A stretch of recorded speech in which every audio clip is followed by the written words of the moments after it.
নমস্কার বন্ধুরা, অনেক দিন পর চলে এলাম আর একটা ভিডিও নিয়ে। আপনারা সবাই কেমন আছে শীতেতে?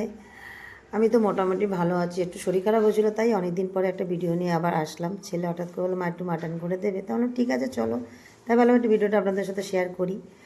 তো এখানে আমার 2 কিলো মাটন নিয়েছি। তো এখানে প্রথমেই লবণ দিয়ে দিলাম, তারপর আদা রসুন পেস্ট দিয়ে দিলাম। মাংসটা একটু ম্যাগনেট করে রেখে দেবো। ম্যাগনেট করে রাখলে অনেকটাই ভালো হয়, তাড়াতাড়ি আর নরমও হয়। হলুদের গুঁড়ো, কাশ্মীরি লঙ্কার গুঁড়ো, লাল লঙ্কার গুঁড়ো দিয়ে দিলাম এর মধ্যে। আপনাদের অনুযায়ী, ঝাল অনুযায়ী আপনারা দেবেন।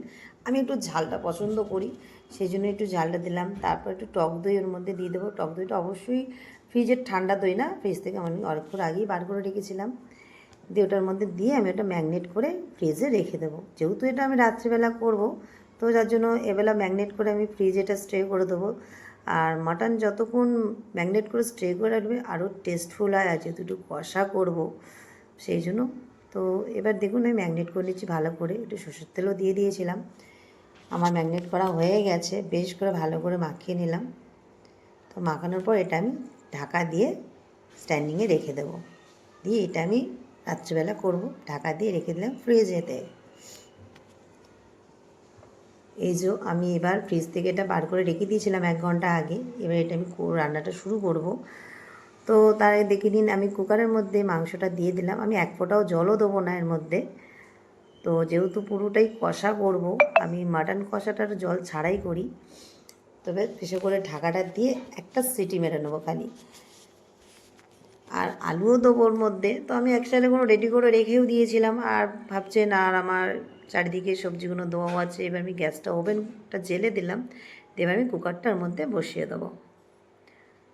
কুকারটার দিকে হতে হতে আমি এদিকে কাজটাও সেরে নেবো, একটু প্রিপারেশনটা করে নেবো। টমেটোর পেস্ট করব। তো কিছুটা পেস্ট আমাকে করতে হবে, আদা রসুনের পেস্ট করব। তো আমি এদিকে পেস্টটা ততক্ষণ রেডি করে নিলাম। টমেটোর পেস্ট, আদা রসুনের পেস্ট করে নিলাম, দিয়ে এখানে রেখে দিলাম। দেখুন সিটিটাও আমার মেরে দিল কুকারে। তো প্রেশার কুকারটা আমি না বেঁধে একদিকে করে দিলাম। তো এদিকে কড়াটা বসিয়ে দিয়ে কড়ার মধ্যে আমি তেল দিয়ে দিলাম।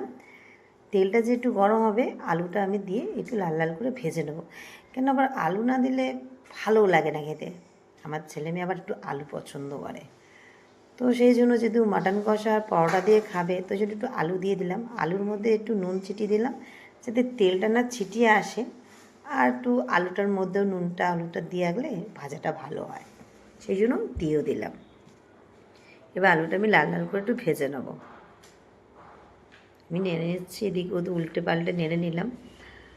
বেশি আলু দিইনি, বাড়িতে তো মাত্র 3টে ব্যক্তি, সেই জন্য বেশি আলু আমিও দিইনি। তো এবার দেখুন আলুটা আমার লাল লাল করে ভাজা হয়ে গেছে। আমি এবার এগুলো তুলে নেব। এগুলো সব তুলে নিয়ে এক সাইডে আমি রেখে দেব। রেখে দিয়ে বাকি প্রিপারেশানটা শুরু করব। জানি না ঠিকঠাক আপনাদের সাথে শেয়ার করতে পারছি কি না। এর মধ্যে কিছু গোটা মশলা আমি নিয়ে নিয়েছি, যেমনি জায়ফল, জয়ত্রী, দালচিনি, ছোটো এলাচ, 2টো তেজপাতা। তেলটা গরম হতে আমি দিয়ে দিলাম। আর একটু সামান্য চিনি দিয়ে দিলাম, যাতে তেলটার মধ্যে একটু ক্যারামেল করে নেবো, যাতে একটু হালকা কালারটা আসবে। আমার ভীষণ ভালো লাগে যে একটুখানি চিনি দিয়ে, অনেকেই দেয় না, এটা অপশনাল, আমার ভীষণ ভালো লাগে তাই আমি দিই। তারপর পেঁয়াজটা আমি ছেড়ে দেবো ওর মধ্যে। পেঁয়াজটা একটু লাল লাল করে ভেজে নেবো। পেঁয়াজগুলো আমার কড়ার মধ্যে সব দেওয়া হয়ে গেলো। এবার একটু হালকা ব্রাউন কালার যতক্ষণ না একটু ভেজে নেবো। ওর মধ্যে একটু লবণ দিয়ে দিলাম, পেঁয়াজটা যাতে তাড়াতাড়ি সফট হয়ে যাবে।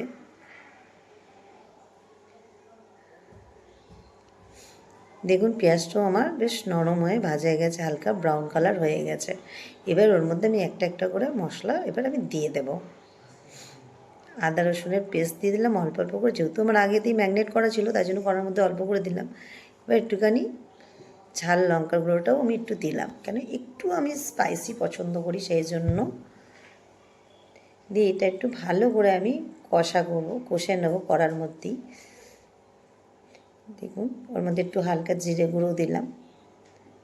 দিয়ে আমি পেঁয়াজ পেস্ট আর টমেটো পেস্টটাও আমি দিয়ে দেবো। দিয়ে মশলাটা অনেকক্ষণ ধরে কষবো। কষা যতক্ষণ না হয়, দেখবেন তেল যতক্ষণ না ছাড়বে ততক্ষণ কিন্তু কোনো রান্নাটাই ভালো হয় না। লাস্টে আমি হলুদের গুঁড়োটা দিলাম, কেন হলুদটা আগে থেকে দিয়ে দিলে না মশলাটা কড়ার মধ্যে আটকে যায়, যার জন্য আমি লাস্টেই দিলাম। এবার দেখুন আমি মশলাটা কষবো। এই যে আমি টমেটোর পেস্টটা দিয়ে দিলাম।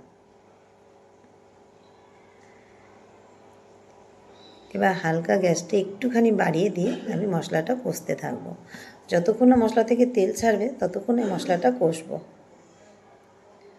আর এদিকে তো ছেলে আজ ভীষণ আনন্দ যে মায়ের শরীর খারাপ ছিল, আজকে মা অনেকদিন পর আবার রান্না করছে, ও মাটন খাবে। ভীষণ আমার ছেলে মেয়ে মাটন খেতে ভালোবাসে, তো আমিও সেই জন্য তাড়াতাড়ি করছি।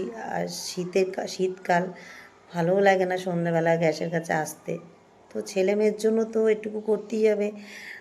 ছেলে মেয়ে আবদার করলে আমি আবার থাকতেও পারি না। তো দেখুন আমার মশলাটা কষা হচ্ছে, বেশ অনেকক্ষণ ধরে কষতে লাগছি। তো কেন, যতক্ষণ না মশলা যত কষা হবে তত রান্নার টেস্টটাও খুব সুন্দর হয়। তেলটা ছেড়ে দিলে আমি তারপরে মাটনটা ওর মধ্যে দিয়ে দেব। ছেলে বলছে আজকে আমি মাটন খাবো, মা দেখো রান্না করছি। এই দেখুন তেলটাও ছেড়ে দিয়েছে। এবার আমি মাটনটা ওর মধ্যে দিয়ে দেবো। দেখুন মাটনের মধ্যে যে সিটি মেরে যে জলটা বেরিয়েছে ওইটুকুনি জলটা দিয়ে আমি করব, ওর মধ্যে আমি আলাদা কোনো জলই দেবো না। দেখুন অনেকটাই জল বেরিয়েছে, আমি কিন্তু এক ফোঁটাও জল দিইনি। এবার এইতেই আমার মাটনটা পুরোটাই হবে। একটু আমি উল্টে পাল্টে নিয়ে এবার আমি ওটাকে কিছুক্ষণ নেড়ে চাপা দিয়ে আবার স্ট্যান্ডিং জারে করতে থাকবো, গ্যাসটা একটু কমিয়ে দিয়ে।